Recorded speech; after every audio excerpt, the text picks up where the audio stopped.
So today we'll be talking about the application of tautology to conditional proof and indirect proof. But let's start with conditional proof. And you are trying to resolve arguments by applying of tautology to conditional proof. There are steps by which you have to follow. Then step one says we should assume the antecedents of the given tautologous statement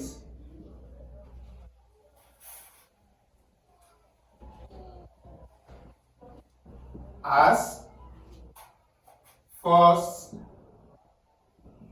premise.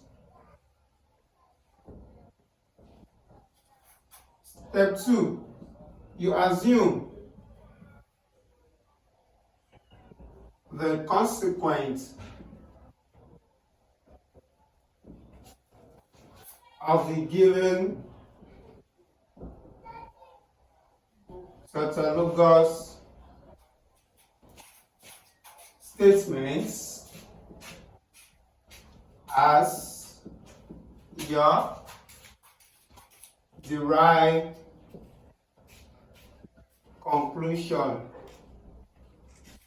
under the principle of CP. Then 3, ensure you eliminate all conditionals in your derived conclusion.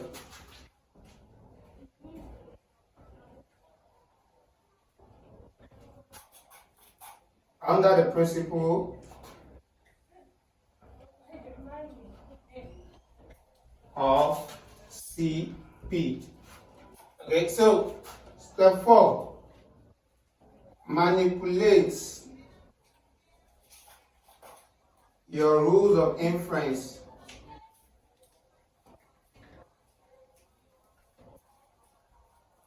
and replacement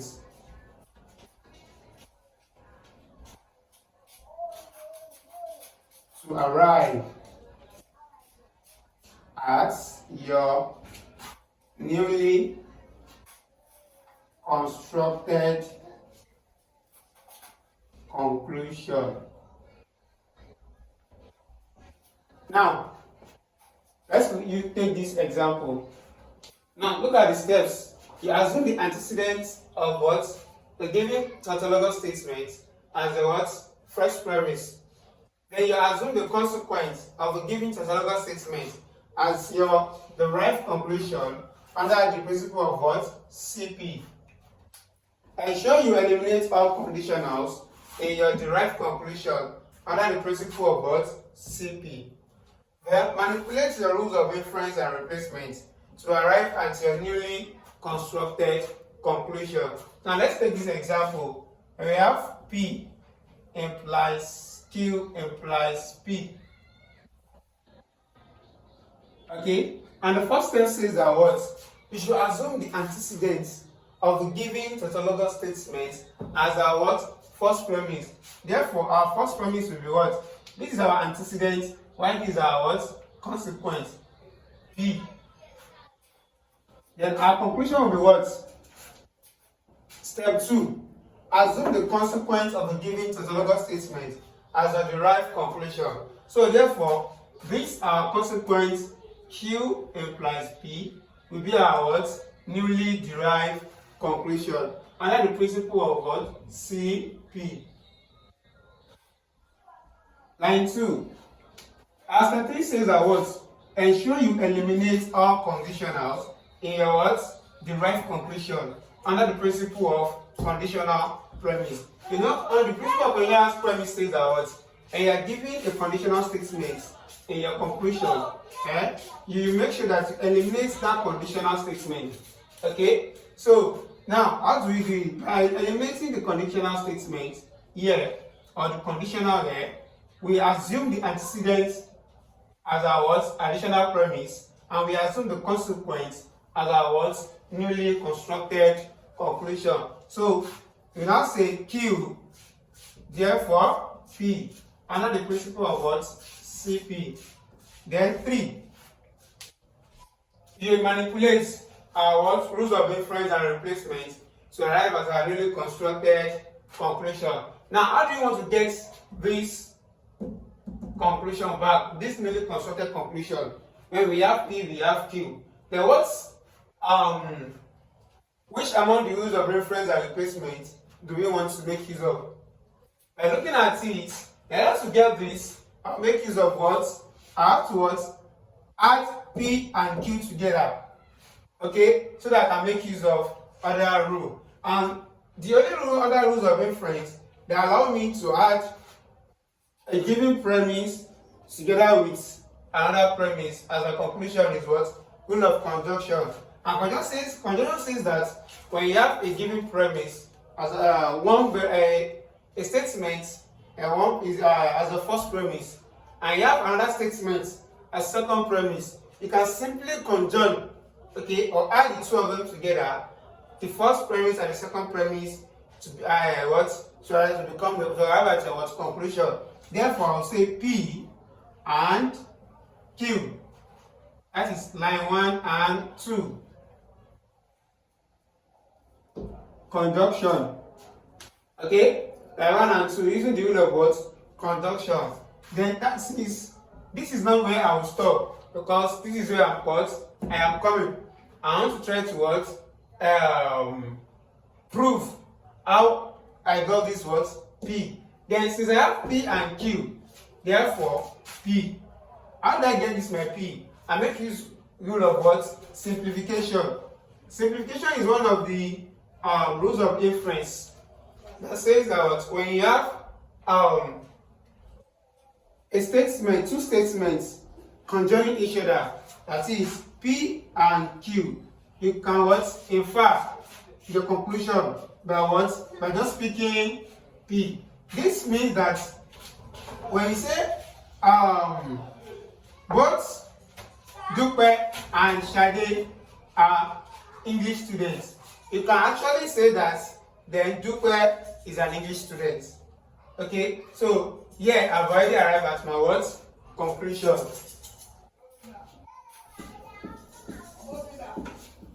Okay, so this is that is that conditional what? Proof. Application of tautology to conditional proof. In our conditional proof, what we just do is that we will be giving set of arguments with conclusion. The only thing we just work on is what? Eliminating the conditionals in the conclusion. Then you manipulate by using rules of inference and replacement. But in a tautologous statement, you'll be giving a statement. So it is now your job or your duty to what? To assume your first premise and your conclusion yourself. And at the conditional proof, whereby you have been given the words, the premises and conclusion. But here you really want to derive your what? Premises and conclusion. And after deriving the premises and conclusion, then you make use of what? Conditional proof to what? To arrive at a newly constructed conclusion. So now let's take another example.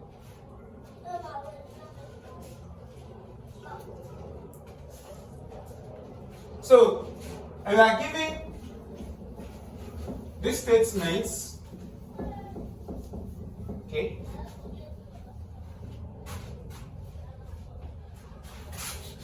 So if you are asked to prove the validity of these states, this tautology using conditional proof, let me take.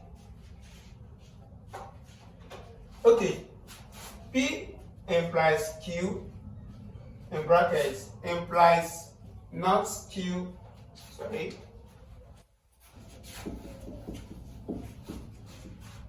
implies not Q implies P. So using the words, these steps, okay, so the first step says that what? you should assume the antecedent of the given tautologous statement as first premise. This is our antecedent, these are our consequence, this is our major connective, and it's connecting these two statements. Okay, so our antecedent will be our what? First premise. That is P implies Q. Then our conclusion will be what? You assume the consequence of the given tautologous statement as your derived conclusion.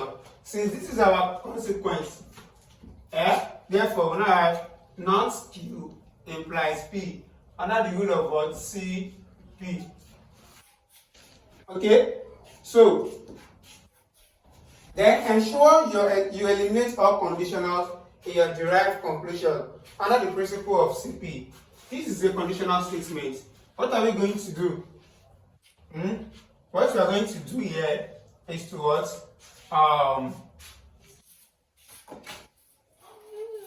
To eliminate the conditional statement here.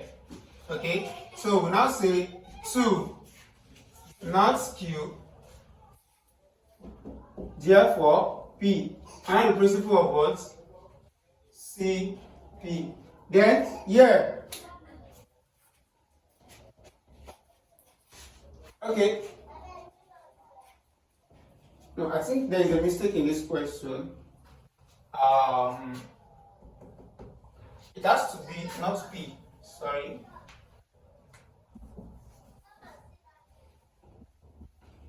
Okay, this has to be implies not P. Okay, then my conclusion will be what? Addition P. So, what am I going to do? I need to arrive at this my negation P. Okay, then what am I going to do? I need to, which rule do you think I'm going to use there? I'm going to make use of modus tollens, because modus tollens says when you have P implies Q, and you are giving not Q, therefore not P. Then my line 3 will be what?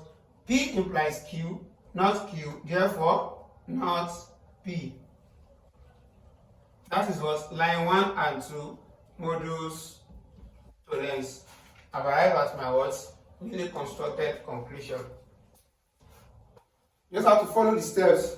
The first step says that what? You assume the antecedent as the first premise. Then you assume the consequence as the conclusion. Then, since it is a conditional statement, what are you going to do? You are going to eliminate the conditional there. Okay, by assuming the antecedent as additional premise and the consequence as a what? Newly derived construction. Newly constructed conclusion rather.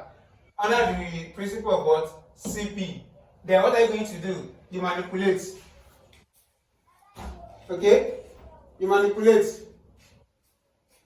So by manipulating, you manipulate use of reference and replacement and make use of what? Modus tollens. So that is that on application of tautology to conditional proof. Okay, so we will now go on to our indirect proof. But before then, I believe these are explained. Okay, these examples has explained how we can solve problems on what application of tautology to conditional proof. So you can go ahead and take my examples, okay, and whatever question you have, you can drop it on the on the comment section, okay. Then I'll look into it and provide answers. Thank you.